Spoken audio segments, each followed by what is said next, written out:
Assalamu alaikum.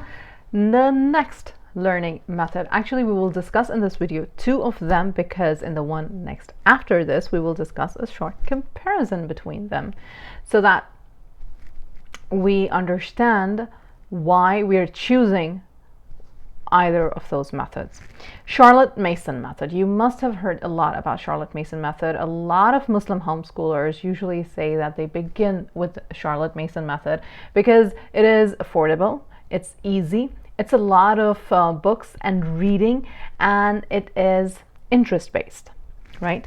Once again, it started in the 19th century. So the first one that we did, the classical, is considered to be the classical ancient method, that is from the Greek system of education. Then this one is the 19th century homeschooling, and the pioneer was again a teacher, a nanny, who basically came up with this methodology, and her name was Charlotte Mason, of course. And in this there are short periods of study for the elementary school levels with breaks, and so short periods of reading a book, of doing an activity, of doing copy work, of writing a paragraph, or doing a math problem, 15 to 20 minutes of it, and then there are breaks. But in the breaks, it's not that they're unstructured breaks, they are journaling breaks or nature walk breaks, or doing certain chores that are aligned with what the child is reading about or learning about, such sort of breaks. And if a child is in high school, middle school and high school, where they require more rigorous study, then a 45-minute maximum of high schooling with short periods of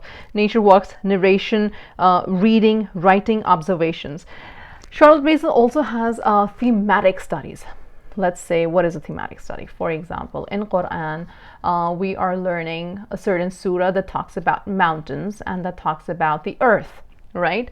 So from Quran, we will derive the physical aspects of the earth. Then in science, we will learn the physical, we will make it a thematic study where we will study the physical features of the earth, the mountains, the rivers, water bodies, etc. And then in math, again, we will study about mass and volume, right? Connecting with the same theme of the study. In history, we will study the cultures of a certain land, maybe the land that we are living in, how the mountains are, how the rivers are, how the seas are, where is the land located, what is the latitude, longitude, all of this in science and social studies and history. What was the history of these people? Now, it became a whole theme in all of the subjects during this Charlotte Mason methodology that you are using books, you're using articles, you're using a lot of reading and read alouds, specifically if they're younger children, and a lot of observations. If the study is something that's based on nature, like a fall or winter or summer, or flowers and seeds and fruits and vegetables, insects, birds, then the whole theme is tied. Right? That is what Charlotte Mason methodology is about. And Charlotte Mason methodology is also very popular amongst homeschoolers, especially the homeschooling moms who do not have a teaching degree but are very well able to educate their children or help them during their homeschooling years, specifically early homeschooling years. I would highly recommend that you visit simply charlottemason.com for further understanding of it, or charlottemason.homeschooling.com. This was the Charlotte Mason method. Now let's do the third kind of methodology, which is Montessori method. Now, Montessori method is something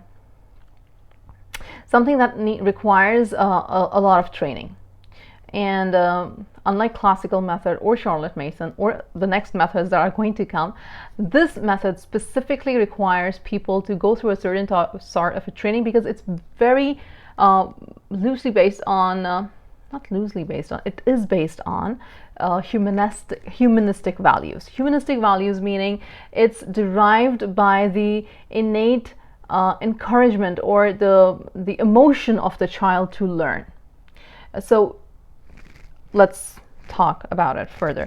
20th century, it was developed by an Italian physician, Maria Montessori. She lived from 1870 to 1952, for anybody who's interested in dates.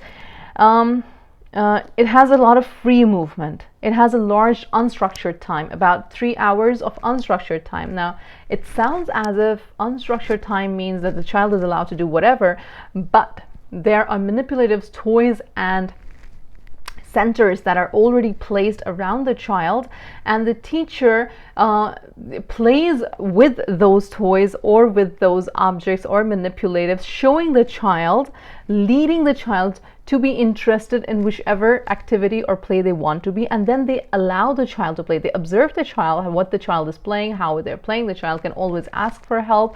This is again very good for elementary levels, for preschoolers, for kindergartners, where they're learning alphabets and where they're learning reading. There are reading centers, and when the child is interested to be in the reading center and in the tracing center and writing, they're given those opportunities to read, write, and they can always ask for help from their parent or teacher or whoever is around them. And one of the things about Montessori is you do not have to have only first graders. So for homeschoolers, this is really good. Well, all of the methods actually support different homeschooling environments where children might be in preschool, first grade, third grade, and the parent can actually adopt any of these methods towards the structured and free play that they want for their children, or or learning, actually, just not the play, but learning as well.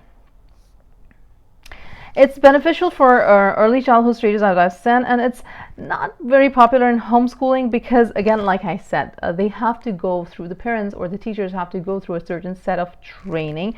The students are allowed to choose what they want to learn and take control of this. The thought process is that to build motivation and encouragement in the child as to choose what they want to do, which means that the training of a parent is that they do not get impatient with their child.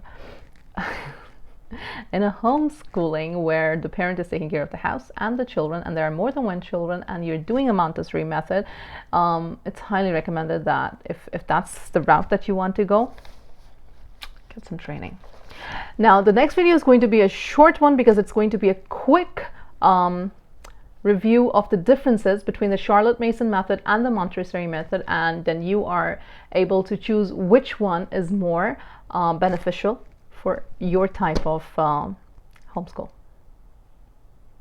Let's move to the next video.